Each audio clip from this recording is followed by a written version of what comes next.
اعوذ باللہ من الشیطان الرجیم بسم اللہ الرحمن الرحیم۔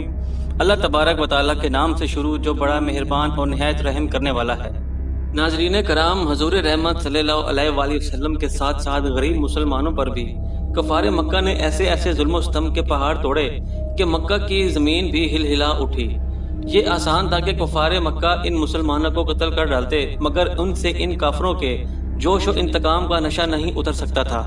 کیونکہ کفار اس بات میں اپنی شان سمجھتے تھے کہ مسلمانوں کو اتنا ستاؤ کہ وہ اسلام کو چھوڑ کر پھر شرک و بت پرستی کرنے لگیں۔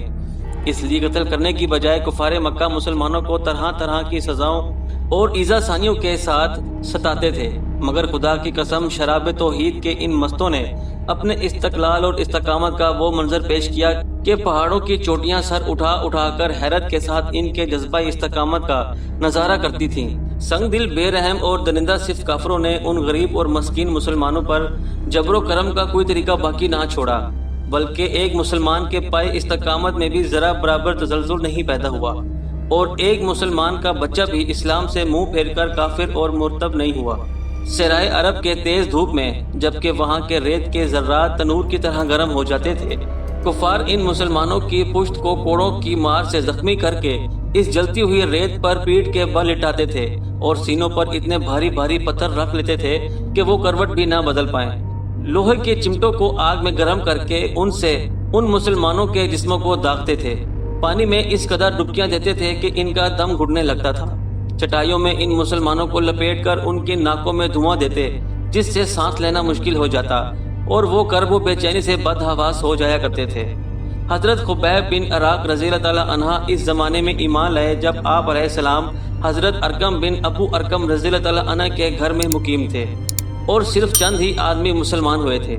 قریش نے ان کو بے حد ستایا، یہاں تک کہ کوئلے کے انگاروں میں ان کو الٹا لٹا دیا اور ایک شخص کو ان کے سینے پر پاؤں رکھ کر کھڑا کر دیا، یہاں تک کہ ان کے پیٹ کی چربی سے کوئلے بجھ گئے۔ برسوں کے بعد بھی جب حضرت خباب رضی اللہ تعالیٰ عنہ نے یہ واقعہ امیر المومنین حضرت عمر رضی اللہ تعالیٰ عنہ کے سامنے پیش کیا تو اپنی پیٹھ کھول کر دکھائی تو پوری پیٹھ سفید داغ دھبے سے بھری ہوئی تھی۔ اس عبرت ناک منظر کو دیکھ کر حضرت عمر رضی اللہ تعالیٰ عنہ کا دل بھر آیا اور آپ بھی رو پڑے۔ حضرت بلال رضی اللہ تعالیٰ عنہ جو کہ امیہ بن خلف کافر کا غلام تھا، ان کی گردن میں رسی باندھ کر کوچہ بازار میں ان کو گھسیٹا جاتا تھا، ان کی پیٹھ پر لاٹھیاں برسائی جاتی تھیں اور ٹھیک دوپہر کے وقت تیز دھوپ میں گرم ریت پر ان کو الٹا لٹا کر ان کی چھاتی پر بھاری پتھر رکھ دیا جاتا تھا، ان کی زبان باہر نکل آتی تھی۔ امیہ کافر کہتا تھا کہ اسلام سے باز آ جاؤ ورنہ اسی طرح گھٹ کر مر جاؤ گے، مگر اس حال میں بھی حضرت بلال رضی اللہ تعالیٰ عنہ کی پیشانی پر کوئی بل نہ آیا، بلکہ زور سے آہت کا نعرہ لگاتے تھے اور بلند آواز سے کہتے تھے کہ خدا ایک ہے، خدا ایک ہے۔ حضرت عمار بن یاسر رضی اللہ تعالیٰ عنہ کو کفار قریش اس قدر مارتے تھے کہ یہ بے ہوش ہو جایا کرتے تھے۔ ان کی والدہ حضرت بی بی سمیہ رضی اللہ تعالیٰ عنہ کو اسلام لانے پر ابو الجہل نے ان کی ناف کے نیچے ایسا نیزہ مارا کہ وہ شہید ہو گئی۔ حضرت عمار رضی اللہ تعالیٰ عنہ کے والد حضرت یاسر رضی اللہ تعالیٰ عنہ بھی کفار کی مار کھاتے شہید ہو گئے۔ حضرت صہیب رومی رضی اللہ تعالیٰ عنہ کو کفار مکہ اس قدر طرح کی اذیت دیتے اور ایسی مار دھاڑ کیا کرتے تھے کہ یہ گھنٹوں بے ہوش رہتے تھے۔ جب یہ ہجرت کرنے لگے تو کفار مکہ نے کہا کہ تم اپنا سامان نہیں لے جا سکتے، تمہیں اپنا سامان یہیں چھوڑ کر مدینے جانا ہوگا۔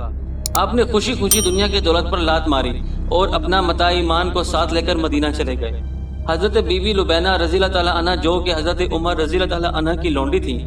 جب حضرت عمر کفر کی حالت میں تھے تو اس غریب لونڈی کو اس قدر مارتے تھے کہ مارتے تھک جایا کرتے تھے۔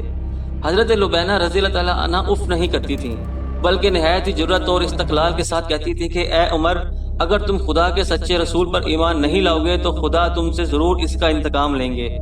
حضرت زنیرہ رضی اللہ تعالیٰ عنہ حضرت عمر فاروق رضی اللہ تعالیٰ عنہ کے گھر آنے کی باندھی تھیں۔ یہ مسلمان ہو گئے تو ان کو اس قدر کافروں نے مارا کہ ان کی آنکھیں جاتی رہیں، مگر خدا وند تعالیٰ نے حضور اقدس صلی اللہ علیہ وآلہ وسلم کی دعا سے پھر ان کی آنکھوں کی روشنی عطا فرماتی تو مشرکین مکہ کہنے لگے کہ یہ محمد کے جادو کا اثر ہے۔ اسی طرح حضرت بی بی نہدیہ اور بی بی ام اویس رضی اللہ تعالیٰ عنہ بھی باندھیاں تھیں۔ اسلام لانے کے بعد کفار مکہ نے ان دونوں کو طرح کی تکلیفیں دے کر بے پناہ اذیتیں دیں۔ مگر یہ اللہ والیاں صبر و شکر کے ساتھ ان بڑی بڑی مصیبتوں کو جھیلتی رہیں اور اسلام سے ان کے قدم نہیں ڈگمگائے۔ حضرت یار غار مصطفیٰ ابو بکر صدیق رضی اللہ تعالیٰ عنہ نے کس طرح آپ پر اپنی دولت نثار کی، اس کی ایک جھلک یہ ہے کہ آپ نے ان غریب و بے کس مسلمانوں میں سے اکثر کو بڑی بڑی رقمیں دے کر خریدا اور سب کو پھر آزاد کرا دیا۔ ان مظلوموں کو کافروں کے ایذاؤں سے بچا لیا۔ حضرت ابو ذر غفاری رضی اللہ تعالیٰ عنہ جب دامن اسلام میں آئے تو مکہ میں ایک مسافر کی حیثیت سے کئی دن تک حرم کعبہ میں رہے۔ یہ روزانہ زور زور سے چلا کر اپنے اسلام کا اعلان کرتے تھے اور روزانہ کفار قریش ان کو اس قدر مارتے تھے کہ یہ لہو لہان ہو جاتے تھے، اور ان دنوں آب زمزم کے سوا ان کو کچھ بھی کھانے پینے کو نہیں ملا کرتا تھا۔ کفار مکہ کا یہ سلوک صرف غریب اور غلاموں تک ہی محدود نہیں تھا، بلکہ اسلام لانے کے جرم میں بڑے بڑے مالداروں اور رئیسوں کو بھی ان ظالموں نے نہیں بخشا۔ حضرت ابو بکر صدیق رضی اللہ تعالیٰ عنہ جو شہر مکہ کے ایک ممتاز معززین میں سے تھے، مگر ان کو بھی حرم کعبہ میں کفار قریش نے اس قدر مارا کہ ان کا سر خون سے لت پت ہو گیا۔ اس طرح حضرت عثمان رضی اللہ تعالیٰ عنہ جو کہ نہایت ہی مالدار اور صاحب اقتدار تھے، جب یہ مسلمان ہوئے تو غیروں نے نہیں بلکہ خود ان کے چچا نے ان کو رسیوں سے جکڑ کر خوب مارا۔ حضرت زبیر بن عوام رضی اللہ تعالیٰ عنہ بڑے رعب اور دبدبے کے آدمی تھے، مگر انہوں نے جب اسلام قبول کیا تو ان کے چچا ان کو چٹائی سے لپیٹ کر ان کی ناک میں دھواں دیتے تھے، جس سے ان کا دم گھٹنے لگتا تھا۔ حضرت عمر رضی اللہ تعالیٰ عنہ کے چچا زاد بھائی اور بہنوئی حضرت سعید بن زید رضی اللہ تعالیٰ کتنے جاہ اور اعزاز والے رئیس تھے، مگر ان کے اسلام کا حضرت عمر کو پتہ چلا تو انہوں نے ان کو رسیوں سے باندھ کر مارا، اور ساتھ ہی حضرت عمر رضی اللہ تعالیٰ عنہ نے اپنی بہن حضرت بی بی فاطمہ بنت خطاب رضی اللہ تعالیٰ عنہ کو بھی اس زور سے تھپڑ مارا کہ ان کے کان کے آویزے گر پڑے اور چہرے پر خون بہہ نکلا۔